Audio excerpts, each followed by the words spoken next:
Hi guys, and welcome to another episode of Getting Into TV. I'm Tom, your host, learning everything there is to know about scripted and unscripted TV. This week I'm joined by a good friend of mine, David. He was on the APAP scheme with me at BBC Studios over the last year. He's based in Scotland, so we'll be chatting a lot about the Scottish TV industry, but he's a really great speaker when it comes to looking after yourself and the importance of taking time out for yourself and how to, I suppose, get the most out of yourself in this industry by looking after yourself. Alongside all that, we also cover developing format ideas for TV. So yeah, sit back, relax, and enjoy. Thank you, David, for joining me today on Getting Into TV. For anyone that doesn't know David, he runs an amazing podcast called Pictures and Patter, all about movies and telly. He's also one of the alumni of this year's BBC Studios APAP with myself, and does have some controversial views when it comes to Spider-Man movies. So yeah, welcome to the podcast.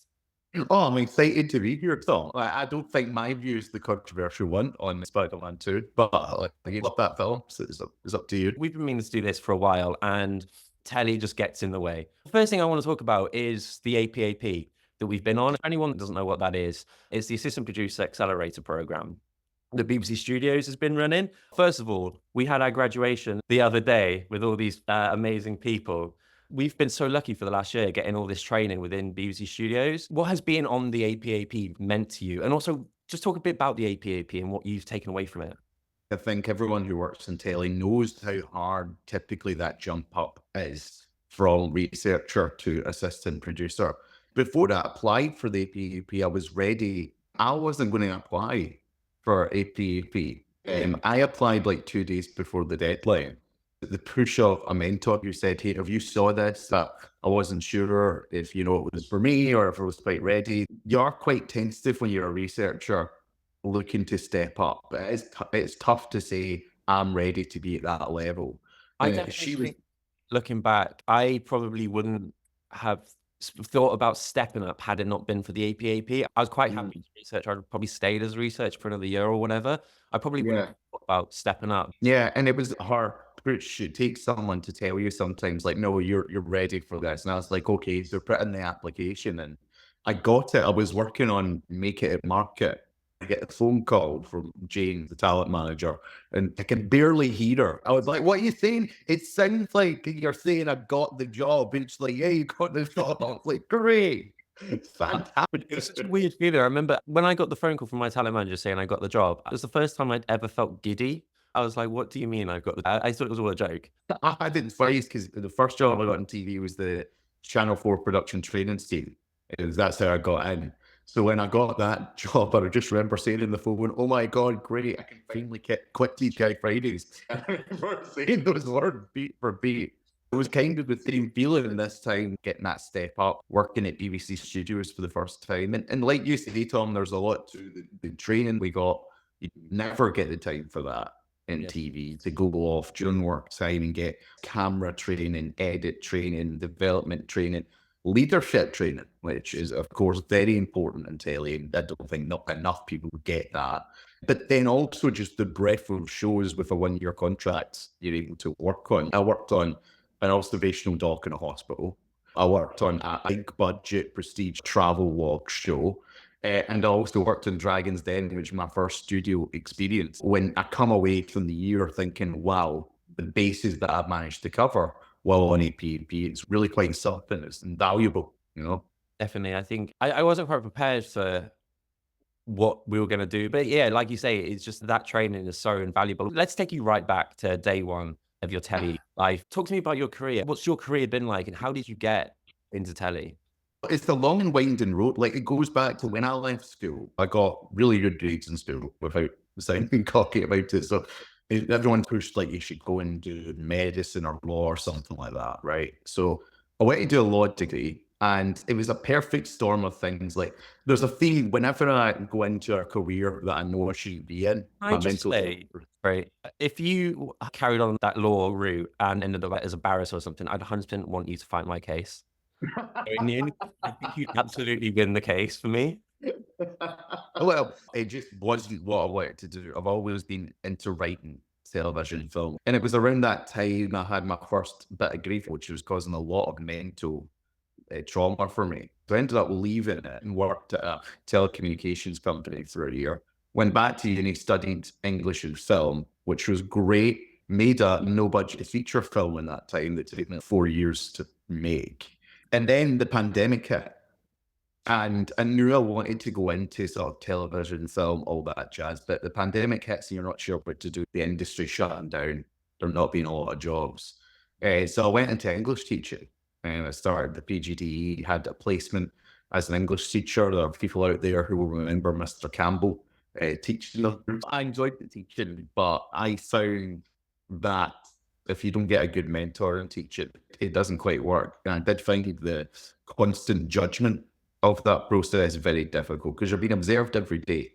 Everything you do is being observed and judged, and it led to massive anxiety attacks for me during teaching.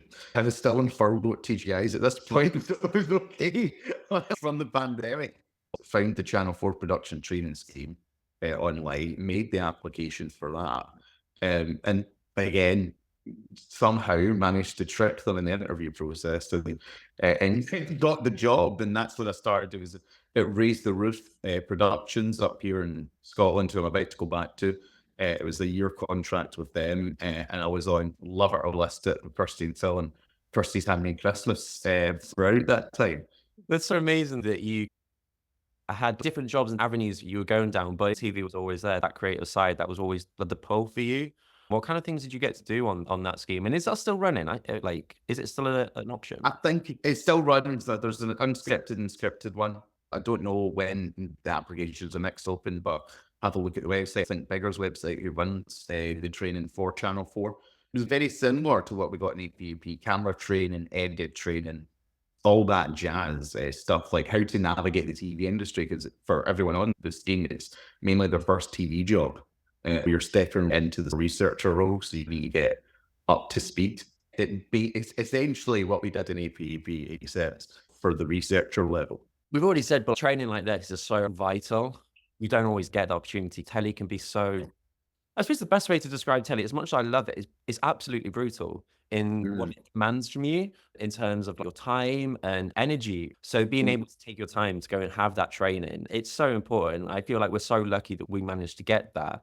Just keeping on the theme of APAP and training, programs like that are important to close the talent gap that there always is in the industry, especially now because the industry is so messed up right now. But you say the two programs, APAP and your Channel 4 scheme, have helped you, and to anyone that maybe is applying for similar trainee schemes, what would you say? I think it's about contract length as well. It's helped because they were both year-long contracts. Someone from a working class background getting into TV. I sent you an article a few months ago. It was about like a lot of parents don't see TV as a viable career option for their kids. And a lot of that is to do with the show. 89% of working class families is terrible. You get it. I get those short contracts, like with breaks in between. If you come from a more affluent background, you might have parents who can help plug the gap between the contracts and say, go chase your dream. We'll help look after you. But if you're not coming from that background, if you're trying to get into TV, you're maybe only working 2 weeks out of 4 at the start if you're lucky. It's just not something that's viable to build up the career ladder. So getting into TV, for me, first job, having that Channel 4 scheme as a grounding, so I've got a year contract, no breaks, it's invaluable because I don't know if I would have been able to do TV in any other way. I think I had maybe my only entry point, which was extremely fortunate for me. But when I look at other people from similar financial backgrounds in the UK who maybe are not able to get into TV in that way, we do have a problem, because then you're narrowing the voices that are making this content and the voice of the majority of people who watch television. I've had conversations about representation of in all its forms on this podcast. And it always comes down to that thing of, why are we closing off a certain group of people and a certain voice? Not only does it not let them have a chance in this industry, and that's a place to be, but it makes the actual content lesser. You're not getting Mm. a representation of the whole country and everyone's story, and that's what's so important. 100%. I think that also the difficulty, Tom, is I don't know how you fix it, especially with the way things are just now. We know that the money is less, the advertising revenue is going. Those are perfect storm of problems. So how do you fix that problem that might be keeping a lot of working class voices from getting into the industry? I don't know. All I can tell you is that we've identified a problem. And it's up for the people at the top to maybe try and address that. I understand there's a lot of issues in the industry right now. Pretty difficult, to solve all those problems. It's difficult, and I feel like for anyone watching or listening, it is that thing of if you can try and find the trainee schemes, if you can try and find the things that are going to give you that opportunity to not only give you work, but to give you training that nowhere else will give you. If you weren't on that scheme, would cost you a lot of money. They're the best places to go. I have no idea how you fix it. I was at the Edinburgh TV Festival a few weeks ago, and there was a panel about freelancers and some of the stuff they were talking about and the lack of work and the lack of commissions and how it's driving people away. It's so sad because the industry is amazing. I don't want this to be a negative video. I think it's very important for people that want to get into the industry to be aware.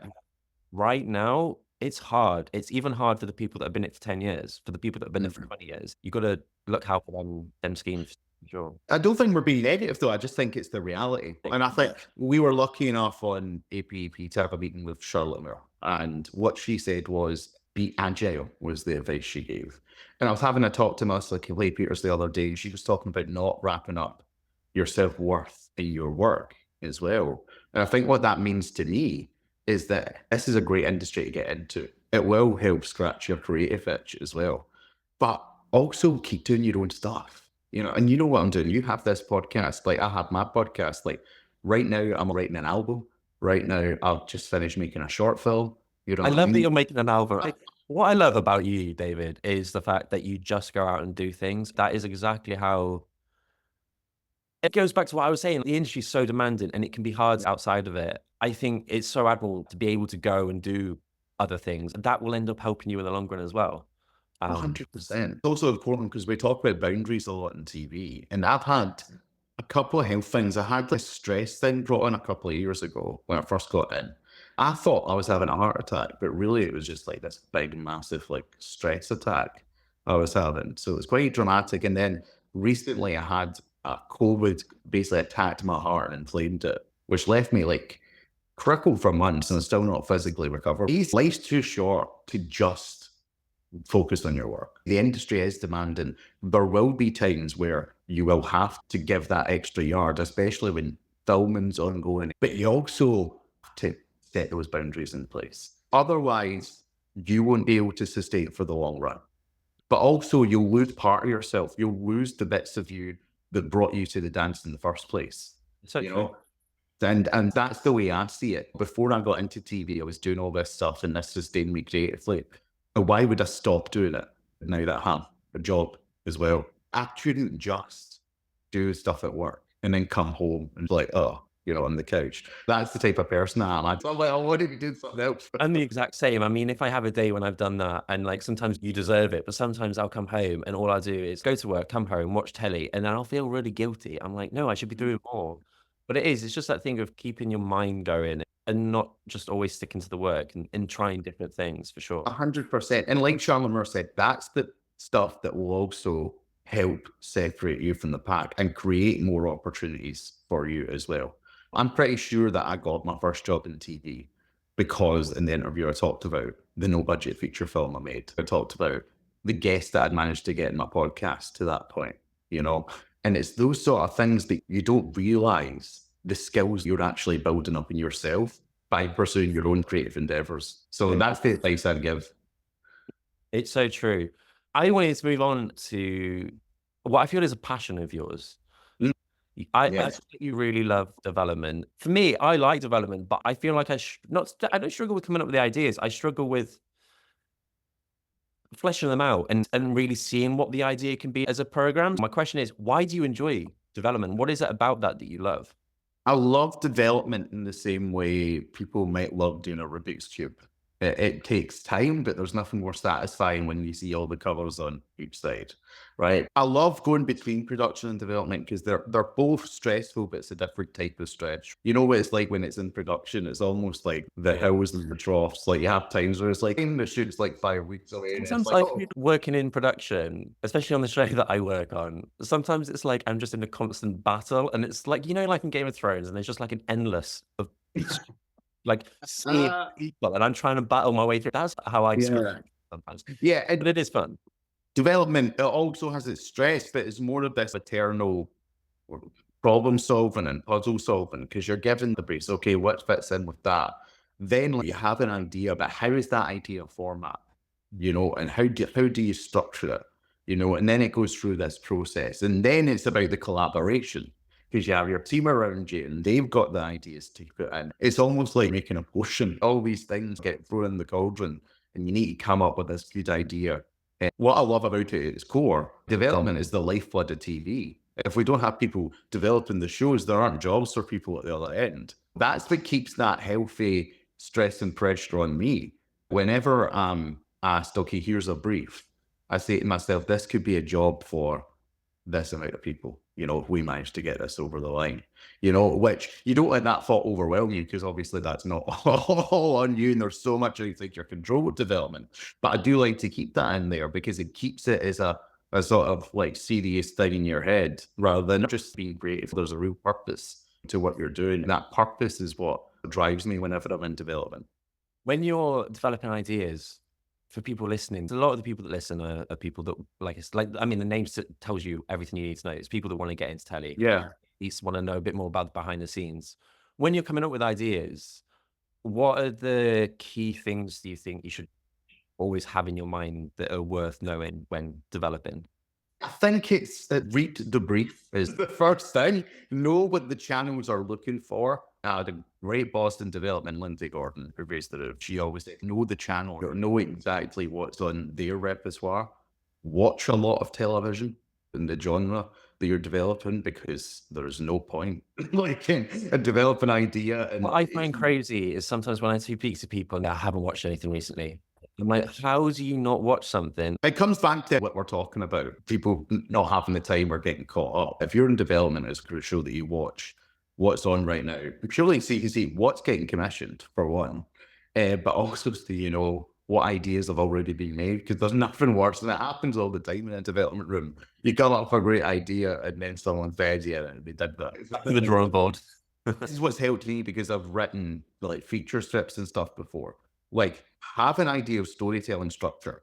You read Aristotle is what I would say to people. Read the Poetics, because the basis of any storytelling and any storytelling book that has been written from now since then, that's all the basis of it.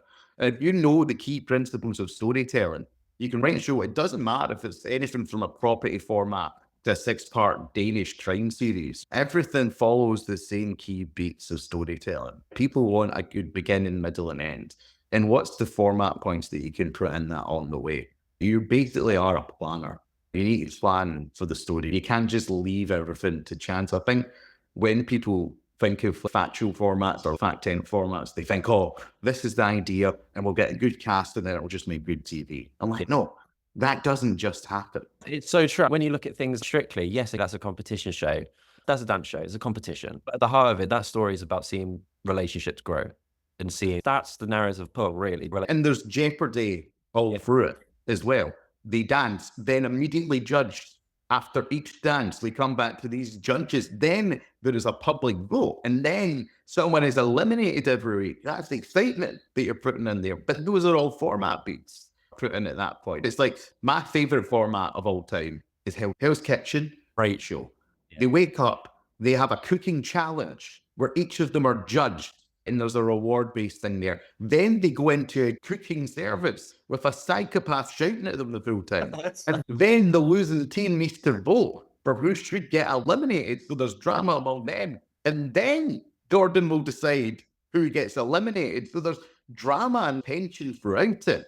But not every show needs to be like that, where it's just like tension and drama and jeopardy the full time. But you need to have those beats in there. Then you have to know what those beats do for the show. what moments could they elicit, you know? So that's what I would tell people. Just know the structure of storytelling. That is honestly some of the best advice I think I've ever had on this podcast.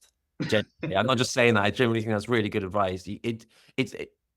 You really summed up, I think, what I wanted you to say for that answer. It was, yeah, wonderfully done. Sticking on the theme of development, how do you approach development? I suppose we kind of covered it, but like from them initial stages, from pitching through to then getting that commission, what is that process like? Sometimes you'll have blue sky sections where you're playing these development games to get the wheels ticking, because it can be hard 5 days a week to get new ideas out all the time. It starts from the brief and then you go from there. You need to take a time to think about it, but also take a time to think about the different angles of it. Because if you're only coming at it from one angle, you're never going to get it. And sometimes what I like to do is step outside myself and think, okay, this is how I'd approach it. But what audience are they going for? What would Mel, who's 50 from Birmingham, like to watch? And then maybe get some ideas in for Mel. What would Shireen, the teenage girl who they're trying to get onto iPlayer, like to see on that platform? If you only just write it from what you would like to watch, sometimes you get really strong ideas from that. But you're never going to encapsulate the audience that you're trying to serve or that the broadcasters want to reach. So that's really when you're coming up with the idea process. One, you just need to get some ideas down on paper.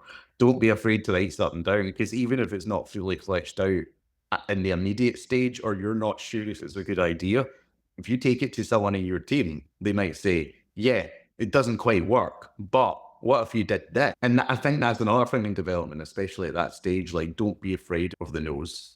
What I struggle a lot with sometimes is I really love being out on the road and just getting it filmed and doing that. So when I experienced development for the first time and it was just, no, we've done that, or no, I'm not too keen, I really struggled with that rejection. And there's a lot of rejection. And it's hard. Well, some days will be all no's. Yeah. You know, you just need to accept that. That's part of the I job. don't want to accept it, David. But then you just need to work to the S's, figure out, well, what have I not got on this day? What have I not understood about the assignment? How do I go in tomorrow and make my ideas better? What is the brief? What does the channel want? Who is the channel? Who are their audiences? What audience's mindset am I not getting into right now? Those are just all the questions you need to go back and ask yourself. Not every idea is going to be good, but as long as you get stuff down on paper, you can always adjust your mindset in the end. The worst thing you can do is just sort of like give in to the no's and say, no, I don't get it. This is a disaster. You just need to keep that positive mindset and that rational mindset as well. If you're going into development, you're going to hear a lot of no's or not quites and stuff like that. And one day you'll get them commissions and you'll be the format king of the next creators or something like that. Like, yeah, you just need to keep working for that goal, that promised land, that golden egg. The goal is a commission, and it's your job to get there. That's why when you get a no, you can't let it affect you mentally. But what you also can't do is get complacent to say, do the work to figure out, how do we get the yes the next time? So it is that tricky balance of keeping yourself at sort of Zen mental place. And that's why I talk about boundaries. Because if you're constantly worrying about work, that's when the mind gets away from you. But if you can step away from the work that night, go for a swim, go to the gym, do whatever you do to clear your head, it means you can go back the next day with a more open mind. I feel like I'm slowly getting there with that, because I used to be very much just work. Taking this podcast and taking time out. I've recently got an exercise bike, taking time to do that. Things like that are really helping me refocus at work and in life. And I think it really does help in the long run. I think, yeah, that's really good advice. I'd love to know, what advice would you give to people that want to maybe get into TV development, but get into TV as a whole? What advice would you give to... Yeah, I think it's just, if you want to get into TV, learn the industry. So try and find someone who works in it, email them, get a coffee. I spoke to a PM at the BBC when I'd left law. So this was probably like 2015. Oh. And she gave away from that meeting, like Brian, actually, because I was like, oh my God, this could be an insurmountable task. But I was trying to get work experience.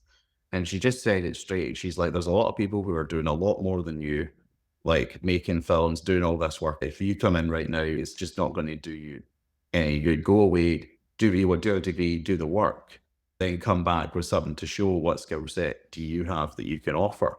So it was hard to hear at the time because I had this dream and I really wanted to readjust my career, but it was also words that I lived by, because then I went away, got that skill set like I alluded to earlier, and then that's how I managed to get my first TV job as well. Don't just wait for TV to come to you or think, oh, I can slip in here and I can learn on the job. No, what can you do yourself as I well? think that's really good advice, not just for people getting into telly, but people in telly. That's the thing about working in this industry. You're constantly having to look for the next thing. You can't just wait around until it comes to you. You've got to be proactive about it for sure. Yeah, and try and find contacts, send the emails, get your name out there. I think a lot of people struggle with networking or reaching out, doing that side of it. But it's so important, especially if you first want to get in, to make yourself known.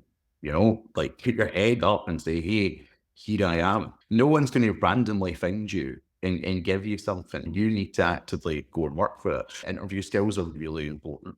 The 2 programs that I've been on have been quite competitive for those positions. And I managed to get them partially because I interview well. The biggest advice that I give people for interviews is make sure you show your true self and that you're not afraid to present what you've done. It doesn't need to be arrogant or cocky about it, but present it and talk about it with pride. We talk about it as the positive attribute that it's. I think people are sometimes afraid and a bit timid to talk about the things they've done because they aren't professional, but those are the things that are going to set you apart. Do not be afraid to bring them up in interviews, because people would love to hear about it rather than you saying the generic answers that you think they want to hear. So the biggest interview advice that I'd give is go in and be your true authentic self and don't leave anything off the table that you'll regret later on. One thing I just want to add to that is one thing that we've been told over the last year. When you're, obviously people know when you're emailing them, you're kind of wanting a job. But again, it's about building that relationship. And sometimes you kind of just got to email and say, I really like this that you made. For instance, I emailed one of the talent managers about our graduation that hadn't come. And I just wanted to let you know, I did the speech. It got some laughs. It's just about keeping that relationship because they like good news. I just want to talk about the Scottish TV industry. A lot of the people I've had on here have been Wales-based, being from Wales myself. Spoken a lot about the industry down here and a bit in London. But I'd love to know what it's like working in Scotland. What is the Scottish TV industry like? Yeah, I've had a great time with it. We've got a lot of really great companies up here. First of all, I think we do great for property. Location, and both made out of Scotland, out of Glasgow. I'd say a lot of the TV industry up here is based in Glasgow. So just be prepared for that rather than Edinburgh. I think that studios also made a conscious effort to get some projects, BBC Studios, up to the Glasgow branch. That's why Dragons, one of the biggest shows in telly, the team is based out of Glasgow. That comes out of the Glasgow office nowadays. Also, Points of View, one of the oldest BBC formats, comes out of Glasgow as well. I think the nice thing about it is that everyone sort of knows everyone in Glasgow. It is quite a close-knit community. If you need contacts for talent managers, one of your network will have worked with that company before or knows someone who's worked with that company before. That is really good, especially for networking and getting your name out there.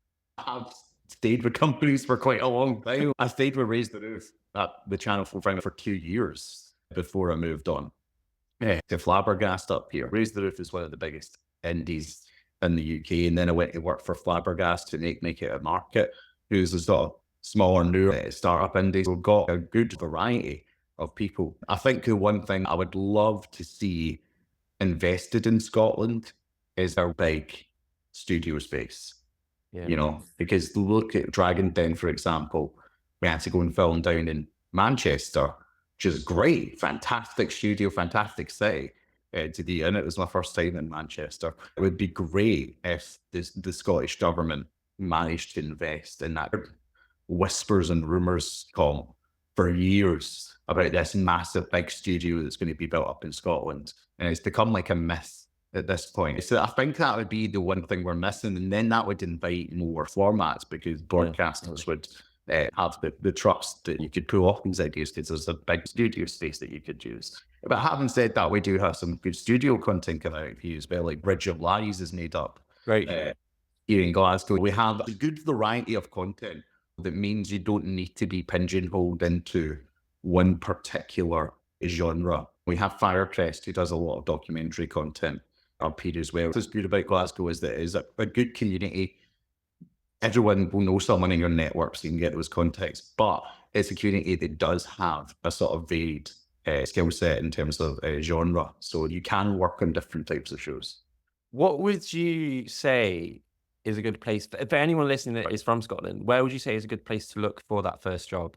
Yeah, TV Talent Scotland Facebook group. Easy. That is, I love it. That is it. I love the TV. Like, there is no other industry that is so based in Facebook. I don't think I'd have a Facebook account if it wasn't for TV. It's hilarious. It's honestly hilarious. Like, people don't, because they talk about talent manager and LinkedIn, but if we're being honest with ourselves, it does come from Facebook. Because that's where they put the jobs. Yeah. That's where you see the email. That's where you see the advertisement. And it's so funny to me that in an industry like that, Facebook is the way to work all, but that is the fact of it. So TV Talent Scotland is where you'll get all of the jobs that you need. And speaking on behalf of everywhere else, it's 100% the same in Wales and in England and everywhere. Just Facebook is where you want to keep your eyes out, basically. I just want to touch upon Dragon's Den because I know how much you love that format and how much you enjoyed working on it.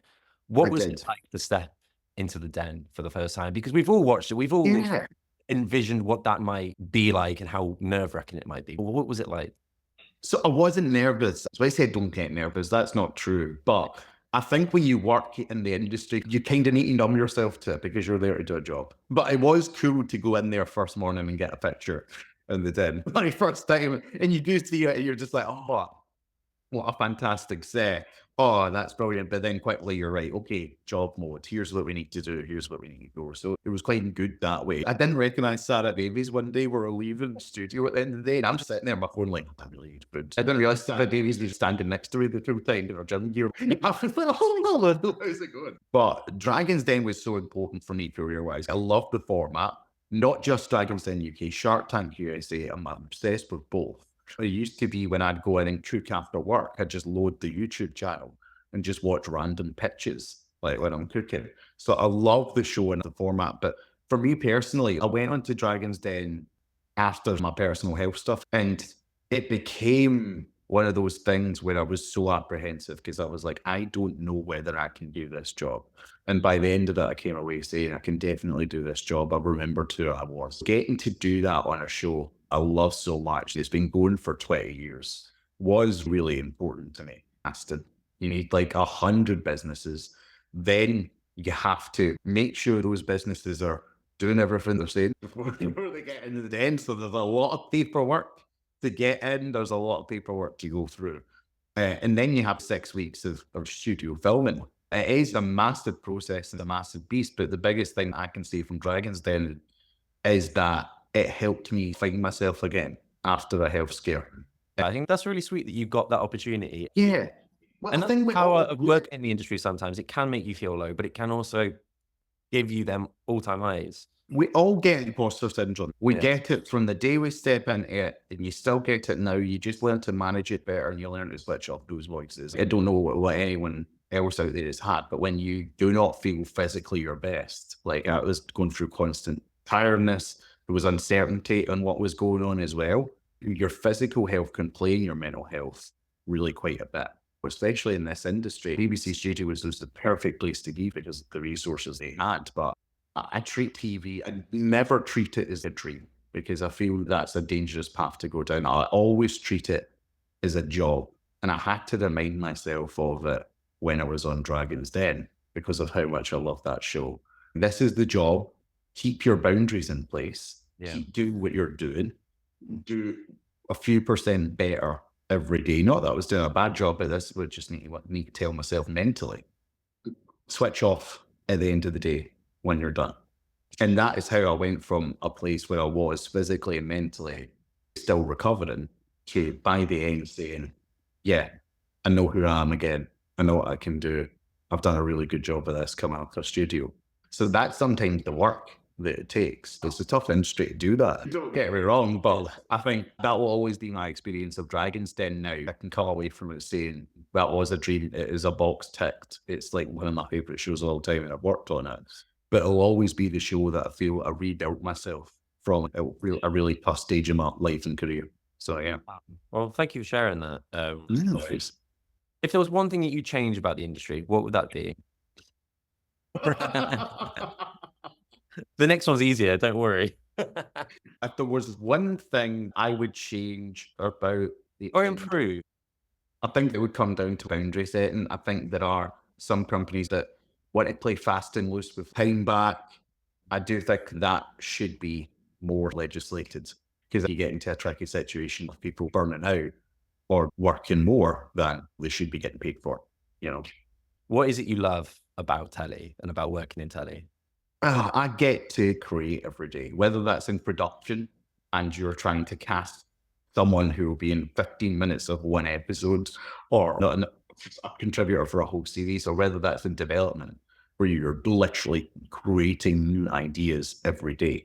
If you could have told me 10 years ago that this would be my job, I would be extremely, extremely buzzing with it, because not everyone gets to do a job where they're creating every day. And most people don't get to do a job when they're creating every day. So I'm extremely fortunate. And I love that I'm in this line of work. The final question I got for you is a question that we already kind of mentioned before. A lot of people don't watch telly in the industry. And I know you watch a lot of telly. So what have you been watching recently, both film and TV? The Boyfriend on Netflix. Have you heard of it? I haven't. Let me even. I think it's a Korean format, and you take 6 or 7 singles, and they live together for a summer, and they run their own coffee stand. And the format beats or stalls, but very deliberate. But throughout it, there's this panel that you cut to, and it's almost like an after show. Where they're watching the program, but commenting on it. So it is really sweet at its core, because it's this gentle dating show. Location, they're making coffee together. I'm just like, oh, isn't that gorgeous? And then it cuts to these guys who are like, when someone says something, they just cuts to them going, oh, and I'm like, I love the vibe of it. You really do. The Merseyside Murders doc that was on Channel 4. I watched the first episode of that, and it was really great access they got. They're with the detectives all the way through this case. And it was a really harrowing gun crime case where a woman was murdered and a young girl was unfortunately murdered as well. So I'm only 1 episode into that, but I love stuff like that with that level of crazy access where I'm thinking, this is absolutely wild.